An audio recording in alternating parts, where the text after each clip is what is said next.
ever thought about migrating? Moving to a different country for a better way of life, for a new experience, broadening your horizons? Well, I have, and I did, and I am now considered an expat.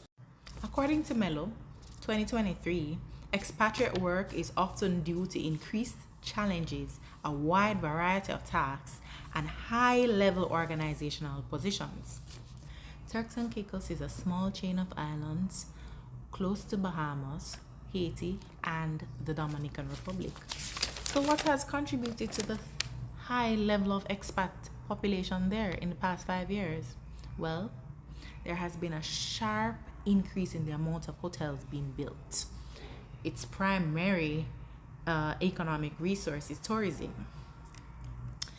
And as a result, there is the need for qualified professionals. The population of the island cannot manage the amount of economic activity that is coming their way. And whilst it creates a haven for expats, the indigenous islanders called belongers point out daily that this is the worst thing that could ever happen to their country. We must further analyze the validity of this argument. Are expats really a blessing or are they a curse? One of the main advantages of having a high expat population is economic advancement. What do I mean by economic advancement? When there are more workers, there's more money in the economy, and the economy is strong with more money circulating. Another reason why expats are an advantage, we support the labor force.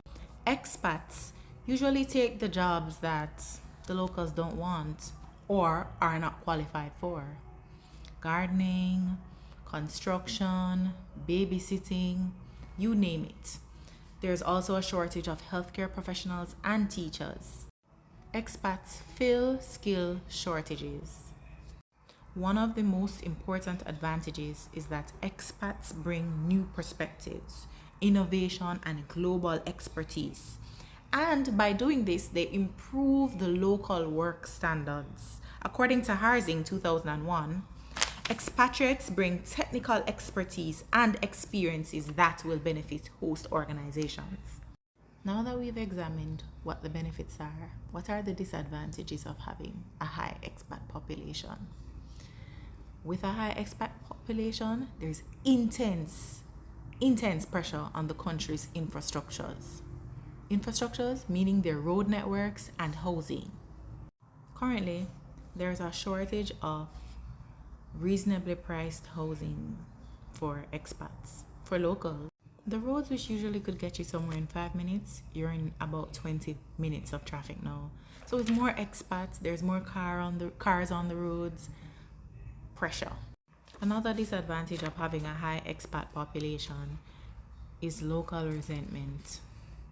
Expats are now being targeted by locals, asking why are they bringing in these expats?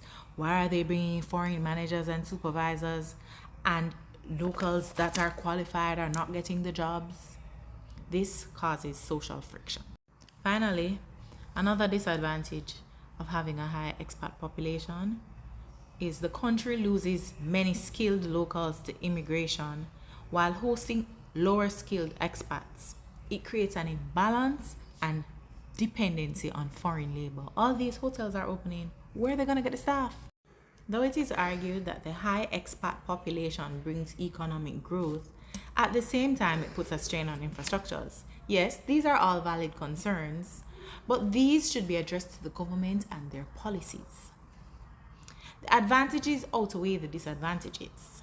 It is recommended that the government drive educational initiatives in the young people. Send them to medical school, send them to teachers' college, start them young. There has to be a push for the creation and appropriate recruitment and training profile. Open recruiting and locals are not ready but believes that the job is theirs because they're indigenous to the island is the root of the problem. In conclusion, expats living on the Turks and Caicos Islands is a rather complex issue. Addressing it as a blessing or a curse is way more complex than we could imagine. Expats contribute to the economy through investment, job creation, and the diversification of skills. They are the fuel that runs the hotels on the island and are critical to their continuous development. On the other hand, they lead to increased living costs, housing shortages, and cultural problems with the islanders or belongers. As a result, divisions are created. Forums are created against expats, and expats are now stereotyped. These problems can be solved through proper governance and continuous unity between expats and locals. And this will help to grow or lead or direct the island into the right direction. Thank you.